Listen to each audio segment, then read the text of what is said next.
Bismillahirrahmanirrahim. Assalamualaikum warahmatullahi wabarakatuh.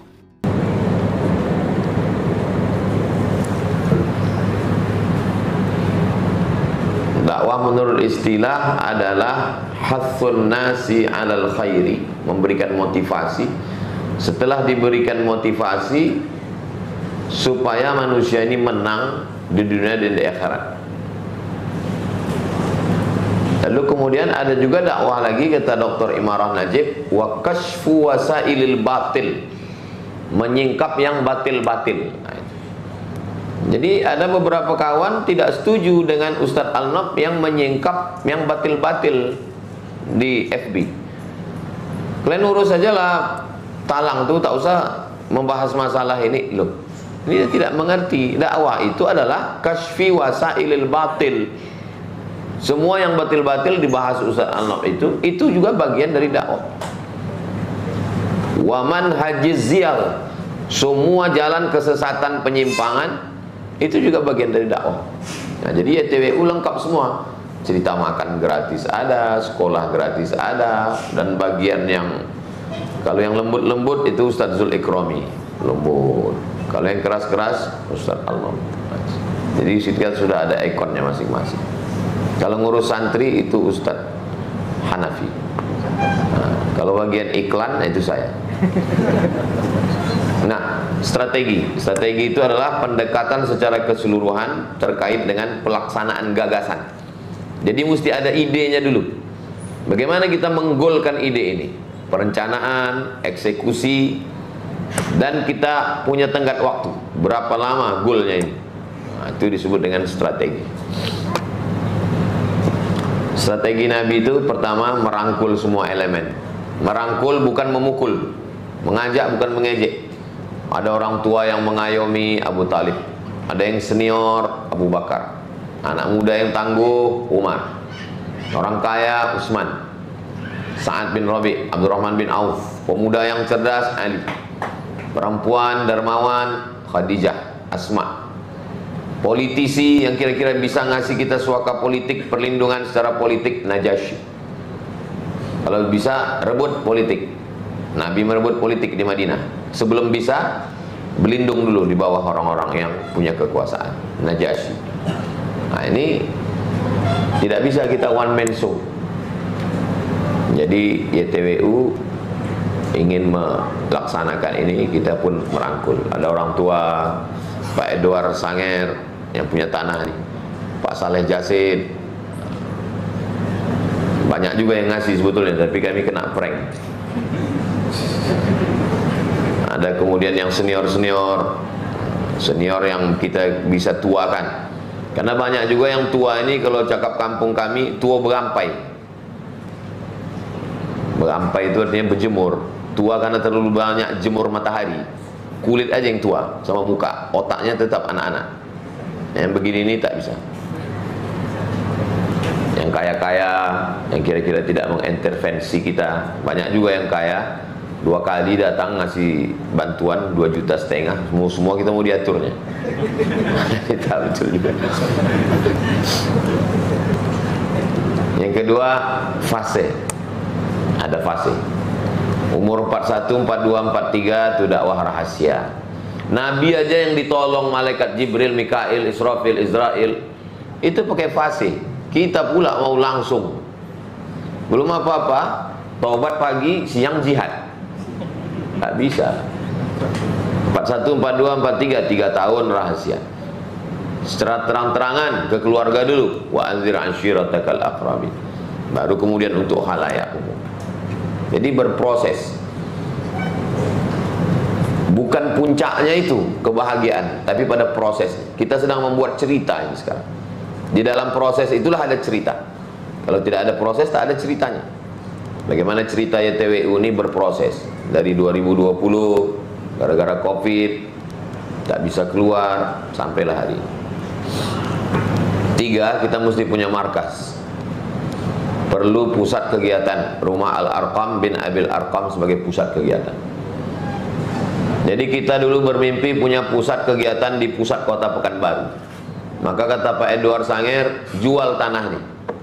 Banyak perumahan yang mau mengambil ini. jual tanah ini, beli tanah Pekanbaru, punya pusat di Pekanbaru. Duduk kita sama Ustaz Alnaf, kawan-kawan, kalau kita jual ini, habis ini dibuat perumahan. Ustaz-ustaz dari Pekanbaru kalau Ramadan tak sampai gasnya itu kemari, cuman sampai di Leton, matilah mesin, tinggallah umat ini. Maka bismillah, kita letakkanlah batu pertama di bawah pohon-pohon kates di semak-semak ini dulu. Tak tahu kita akan berdiri rumah. Kalau mundurlah kita tahun 2020, kalau teringatlah lagi foto itu salam, tak terbayang kita akan berdiri bangunan megah seperti ini. Tak tahu kita. Bismillah, tawakal Allah. Jadi perlu. Akhirnya apa yang terjadi? Ini jadi, yang di kota pun jadi juga. Dapat juga akhirnya tanah di kota itu, tanah Pak Saleh Jalan Bakti. Mohon doa sahabat-sahabat supaya jadi markas yang di sana. Akhirnya dapat sana, dapat sini, dapat lagi rumah Jalan Paus, dapat Jalan Lili, dapat lagi di Duri, banyak sekali. Bahkan kalau kita punya kader, banyak sekali. Ada yang mengasihi di Pulau Natuna, cuman kader kita masih lagi kelas 4 pondok, belum bisa. 4. Menilik peluang. Tidak ada lubang yang tertutup. Tertutup di kota Makkah, terbuka Habasyah. Tertutup Habasyah, terbuka di Madinah. Tertutup di Taif, terbuka di Al-Madinah Al-Munawwarah. Jadi begitu juga kita. Tertutup di sini, buka sini.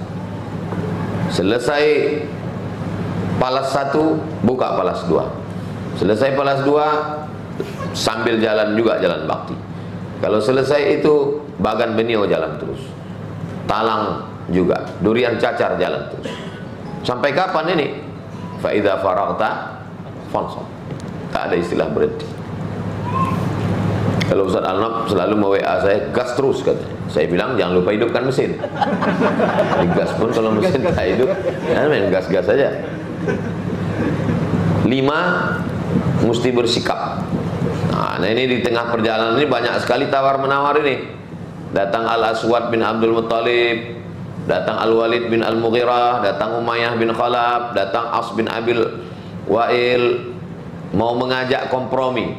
Nah, kalau udah mengajak kompromi, itu berarti kita udah ada, keberadaan kita itu sudah dianggap. Hati-hati. Kita bukan milik partai politik, kita bukan milik orang politik, kita bukan punya orang kaya, kita punya umat. Tidak ada yang bisa menawar kita. Sampai hari ini kita tidak pernah bawa proposal ke gubernur, ke bupati, ke perusahaan, ke siapapun. Mau tolong, lanjut. Tidak mau, toh tetap tegak juga. Seperak 2 perak dari umat dimanapun mengirim transfer ke kita, mereka lah pemilik. Maka jangan pernah menggadaikan ini. Nah, ini sudah dicontohkan Rasul SAW. Mau mereka ajak, kita hanya disuruh untuk bertoleransi, bukan berkolaborasi. Mau bantu silakan, tapi kalau mau mengintervensi kita ke dalam, tidak, tak ada jalan itu. Keenam, keyakinan di dalam, mesti ada keyakinan bahwa di balik segala kesulitan itu, kesulitan itu cuma satu, kemudahan 2. Fa inna ma'al usri yusra, inna ma'al usri yusra. Supir truk aja yakin menulis itu di gerobak truknya. Masa kita yang menceramahkan lupa? Kita baru ingat lagi pas di jalan nengok truk itu. Oh ini yang kuceramahkan kemarin. Di embargo musyrikin, Hamzah masuk Islam. Meninggal Abu Thalib, meninggal Khadijah, dinaikkan Isra Mi'raj. Ditolak di Taif, jin masuk Islam. Tertutup satu pintu, dibukakan pintu lain. Kena prank di sini, dapat tanah di sini. Kena PHP di sini, dapat di sini. Nah, jadi memang banyak sekali pengalaman-pengalaman sama Ustaz Alnaf. Saya yakin beliau udah menulis, cuman belum diterbitkan. Nantikan bukunya segera. Nama tak disebut, pakai inisial. 7. Melantik penanggung jawab. Jadi Rasul melatih 12 orang penanggung jawab nanti yang akan di kota Madinah. Jadi jangan, bukan kalau kata orang Jawa, bukan ujuk-ujuk tiba-tiba Nabi datang disambut tola al-badru alaina. Tidak begitu. Kita pun juga melantik. Ini penanggung jawab di Duri, ini penanggung jawab di Bagan Benio, ini penanggung jawab di rumah Quran Lili, ini penanggung jawab, ada beban. Tablik akbar beribu orang di tanah lapang, begitu selesai bubar, tak ada penanggung jawab. Sampah pun tak terangkat, karpet pun tak balik, pot bunga pun tak balik. Tablik akbar penting untuk syiar, show. Tapi ini dakwah mesti ada strategi, mesti ada penanggung jawab di setiap daerah, mas'ul. 8. The right man on the right place. Letakkan orang yang tepat di tempat yang tepat. Ada yang ditempatkan menggantikan Nabi di tempat tidur, Sayyidina Ali. Ada yang menemani di Jabal Sur, Abu Bakar. Ada yang membawa berita, Abdullah bin Abi Bakar. Ada yang membawa makanan, Asma. Ada yang mengawati di bawah bukit, Amir bin Fuhairah. Ada penunjuk jalan, Abdullah bin Uraiqid. Letakkan semua di pos-posnya masing-masing. Begitu juga dengan kita di sini. Ada yang standby jaga gawang, ada yang terbang ke sana kemari, ada yang mengurus ini, ada yang mengurus ini. Tempatkan masing-masing.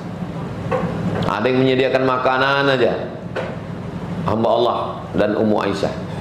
Dan Ustaz Arnab bisa memanage ini. Ini memang ada ilmunya tersendiri. 9. Membangun masjid. Kita dalam proses, kita bermimpi ke depan ada satu masjid, Masjid YTW. Doakan semuanya, amin. Masjid Nabawi, kebersamaan, pusat kegiatan. Kalau masalah masjid, sudah banyak masjid kita, tapi kita mau sebagai masjid sentral, pusat. Nah, ini memang mesti kembali ke masjid, masjid yang luas. Ada tempat dokter-dokter kita yang mau praktek. Bapak udah kasih zakat dokter, iya, tapi kasih 1 jam untuk praktek gratis pemeriksaan kesehatan. Ada tempat walimah yang islami. Ustaz Somad selalu mengkritik, apa ini? Pengantin laki-laki, pengantin perempuan macam mendengar sandiwara radio. Oh ayah. Siapa ini? Mana lembaga adat Melayu? Mana MUI? Tak bisa kita kritik. Kenapa? Tempat walimah punya orang, EO-nya punya orang. Ustaz kritik-kritik, mana EO yang kita itu mana? Yang sejalan adat bersendi sarak-sarak, bersendi kitabullah. Yang lulus MUI, yang lulus adat lembaga adat Melayu itu mana? Itu bisa kalau kita punya akadnya di masjid, masjid kita, tempat walimahnya itu. Bermimpi ke depan mesti ada itu. Saya tidak berpikir bahwa itu ada saat hidup. Saat saya sudah mati pun itu ada, saya tetap dapat amal jariahnya insya Allah. Tak tahu, mungkin nanti dapat tanah, kita bisa bangun masjid, ada kliniknya, ada hotelnya, ada tempat walimahnya. Disitulah nanti yang tak nikah kita nikahkan di situ. 10. Rekonsiliasi. Sampai kapan kita mau berkelahi ini? Letih, lelah berkelahi. Rekonsiliasi. Aus dengan Khazraj, rangkul. Muhajirin dengan Ansor, satukan. Muslim dengan Yahudi, persaudarakan. Lahirlah muahadah, 12 pasal, disusun oleh Sofiur Rahman Al-Mubarak Furi. Lihat dalam Ar-Rahiq Al-Maktub. Jadi kalau sudah menang, maka semua mengaku kawan. Kalau sudah melihat bagaimana gedung Nurul Azhar, menengok bagaimana pendoponya, lihat bagaimana mahasiswa dilepas setiap tahun, bagaimana baca kitabnya, mau tak mau orang kenal dengan Ustaz Nurul Azhar. Oh, adik kelas saya itu, adik kelas saya. Cuman agak kurang adabnya sedikit. Mesti mau sampai kapan? Tidak selesai di grup WhatsApp. Saya sampaikan itu di mana-mana. Ajak ketemu, jumpa, ngopi, ngobrol perkara iman, duduk bareng. Tak selesai di grup WhatsApp, tak selesai di komen-komen FB. Jumpa, judulnya mau dibawa kemana hubungan kita? Rekonsiliasi. 11. Nikah. Nikah ini juga bagian dari strategi dakwah. Nabi menikahi langsung anak induk ongkang Yahudi itu. Huyai bin Akhtab itu salah satu topnya. Lalu kemudian istausu li ahli Misra khairan. Nanti kalau kamu sampai ke Mesir, sampaikan untuk penduduk Mesir itu suatu kebaikan. Salah satu kenapa orang Mesir menerima dakwah Islam itu dengan mudah, karena orang Mesir itu menganggap saat dai-dai itu datang, apa kata mereka? Eko agama sumando awak. Sebab Maria Al-Qibtiyah itu orang Mesir, Nabi Muhammad itu sumando mereka. Tapi untuk yang ini saya hanya menyampaikan saja. Untuk belum. Ijazahnya ada cuman syajaahnya. Jadi para dai-dai yang punya keberanian, bismillah. Kami mendoakan dari belakang. Sirran la barakatillah. Karena ini bagian dari dakwah. Kalau mau berhasil, salah satu strategi dakwah. 12, berkirim surat. Berkirim surat ke Heraklius, berkirim surat ke Mukaukis, berkirim surat ke Kisra, dan seterusnya. Bismillahirrahmanirrahim. Min Muhammad Abdullah wa Rasulih. Min Muhammad SAW Abdullah wa Rasuluh ila Hirqal Azimur Rum. Salamun ala man ittaba'al huda, amma ba'du. Jadi berkirim surat dengan stempel supaya bagaimana orang merespon dengan. Jadi Nabi itu sudah seperti dakwah bilateral antar negara. Kepala negara berkirim surat ke kepala negara, biasa itu, normal. Jadi tidak hanya sekedar mengajak kerjasama ekonomi, tapi mengajak aslim taslam. Kau masuk Islam, kau akan selamat. Wa illa fa'alaika dzambul arisiyin. Kalau kau tak masuk Islam, maka semua dosa orang Eropa kau yang menanggung. Sampai masanya nanti kita gagah bisa begitu. Kenapa kita sekarang tidak bisa berkirim surat begitu? Orang kita dapat pinjaman dari dia, ngutang.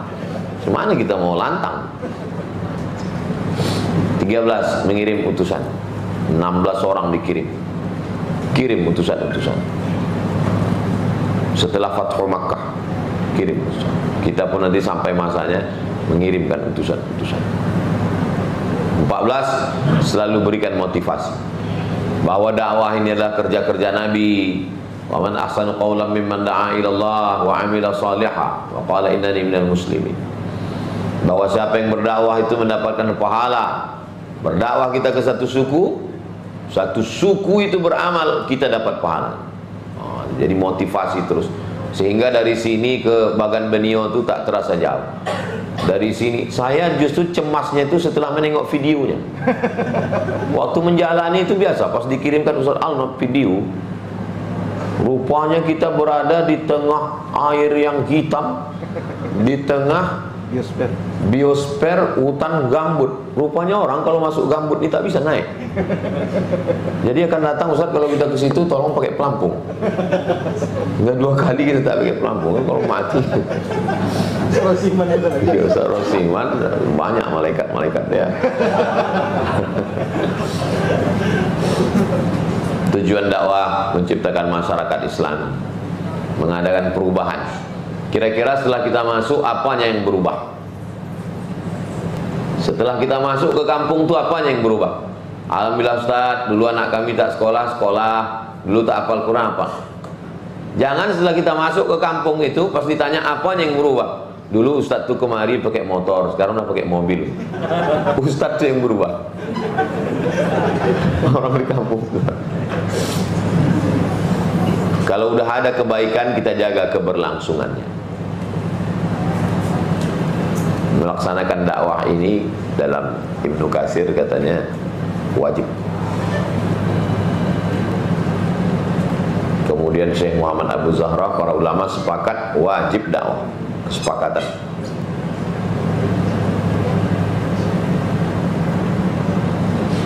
Objek-objek dakwah kita ini yang merah ini belum kita sentuh. Ateis belum, penyembah berhala belum, ahli kitab belum. Kita hanya baru yang kaum muslimin saja. Kaum muslimin pun yang kita sentuh, yang geng-geng dekat kita aja. Masih banyak yang belum kita sentuh. Jadi jangan merasa besar, jangan merasa berhasil.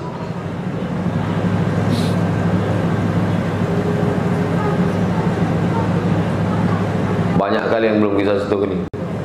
Masalah narkoba, masalah bahaya sosial media, masalah pembunuhan, masalah seks bebas. Tentu aja kita ada beberapa perbedaan-perbedaan, tapi kita nata'awan fi mattafaqna wa nata'azar fi makhtalaf.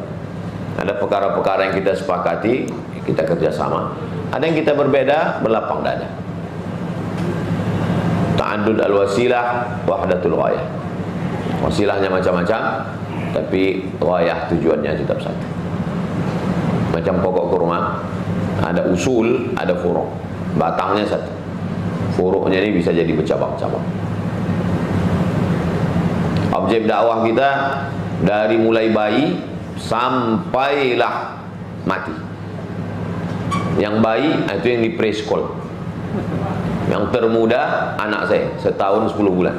Menurut aturan 2 tahun baru bisa, tapi karena orang dalam bisa. Nah, masuk dia 2-3 kali, cukup untuk endorse, sudah tak masuk lagi. Preschool, TK Quran, SD Quran, SMP Quran, SMA Quran, sekolah tinggi insyaallah, panjang umur, sehat badan, ada izinnya. Berani orang merekom, buka, proposalnya sudah siap. Sampailah nanti pantai jompo, kita garap semua. Kalau jenazah, udah banyak yang menggarap. Menjelang jadi jenazah ini. Bagaimana orang-orang tua menitipkan ibu bapaknya hari Sabtu, hari Ahad dibekali dengan zikir supaya dia tidak nonton TV aja di rumah. Nonton TV yang ditonton sinetron. Isi sinetron semuanya penderitaan. Naik gula darahnya, naik jantungnya, mati. Bagaimana kita membekali anak-anak muda ini? Ya, nafsu ini luar biasa. Internet, TV, tawuran, narkoba, seks bebas. Ada perhatian khusus untuk anak muda. Alhamdulillah kita punya ustadz-ustadz yang khusus anak muda. Saya sampai hari ini belum dikasihkan ke anak muda. Biasanya yang tua-tua itu ke saya dikasih Ustadz Amno. Kalau yang muda-muda dikasihnya ke Ustadz Doni, remaja masjid. Jadi kalau kita lihat ini anak muda semua. Zaid bin Thabit waktu Nabi meninggal umurnya 20. Usamah bin Zaid 18. Abdullah bin Abbas 15. Abdullah bin Amr bin As 20. Abdullah bin Umar 20. Anas bin Malik 20. Yang paling tua Abu Hurairah. Jadi jangan kita bayangkan sahabat-sahabat Nabi itu udah tua-tua. Mereka adalah anak-anak muda. Maka anak muda ini pun juga mesti kita garap. Dan tim media kita alhamdulillah itu anak-anak muda luar biasa. Internet, nah, kita mesti berperan di internet. Makanya kita update terus. Kita punya akun-akun official. Kita punya channel tabung wakaf umat, hasilnya semua untuk habis, semua hasilnya untuk yayasan. Begitu juga dengan Instagram dan lain sebagainya. Anak muda kita garap. Mayat aja katanya, ayam aja katanya langkahi dulu mayat, baru kau lihat pahaku, kata ayam. Nah, anak muda begitu mudah memberikan. Ini bahan ini sekaligus untuk ustaz-ustaz nanti bahan presentasi. Ingat pesan botol air mineral, do not accept if cell is broken. Targetnya mesti tinggi. Walaupun 700 tahun baru tercapai. La taftahunnal Konstantinia, kalian akan menaklukkan Konstantinopel. Fala ni'mal amiru amiruha wa la ni'mal jaishu dzalikal jaish. Datanglah Abu Ayyub Al-Ansari mau melaksanakan hadis ini. Datang dia ke Istanbul, Konstantinopel, umurnya 80 tahun. 80 pun semangatnya luar biasa. Tapi baru terrebut oleh Muhammad Al-Fatih. Muhammad Al-Fatih akidahnya Maturidi, Hanafi, Sufi, orang tarekat. Jadi di antara kebingungan orang yang mengecam Asy'ari Maturidi, mengecam tasawuf, inilah yang sampai sekarang. Kalau memang betul mereka ini sesat, kok ditolong Allah ya? Saya tahunya itu dapat dari grup-grup, dikirimkan orang tuh ke saya. Ustaz tolong baca ini, belum saya kirim lagi ke Ustaz. Kalau memang Asy'ari Maturidi ini sesat, kok ditolong Allah gitu? kok bisa salah Allah sekali ini kan? Begitu juga dengan Salahuddin. Salahuddin itu Asy'ari, Syafi'i. Nah, ini Hanafi, Maturidi, Sufi, dua-duanya Sufi. Kok ditolong Allah gitu? Jadi bingung juga orang itu. Jadi bagaimana target kita ke depan? Selalu bebani pikiran ini dengan beban besar, sehingga yang kecil-kecil itu kita udah tak pandang lagi. Pikiran kita tentang Palestina, bahwa kelilingnya sudah digerogoti Israel, mereka mau membuat Temple of King Solomon, bahwa fakir miskin masih merata-rata di setiap lampu merah. Saya mau kemari ini berapa kali jumpa, rupanya makin Ramadan ini makin banyak, macam diorganisir, ada sindikat. Tapi karena kita tak punya kekuasaan. Kalau punya kekuasaan lah kita bawakan truk sore ini, kita tangkap itu semua, kita serahkan ke rumah bekas pon dulu, asrama-asrama yang kosong, isikan situ. Apa yang bisa dia lakukan untuk membuat keset kaki, dikursuskan menjahit. Nah, makanya penguasa itu kalau dipegang, orang Inggris bisa punya slogan yang sebelah kanan itu, Syariah the only option, the only option for the UK. Syariah satu-satunya opsi untuk United Kingdom. Di Inggris sanggup mereka mengatakan syariah lah satu-satunya solusi untuk Inggris. Padahal kaum muslimin minoritas. Kita tak berani mengatakan Indonesia bersyariah. Itu yang dapat saya sampaikan. Mohon maaf lewat 7 menit. Terima kasih. Mohon maaf saya kembalikan ke Hanafi. Assalamualaikum warahmatullahi wabarakatuh.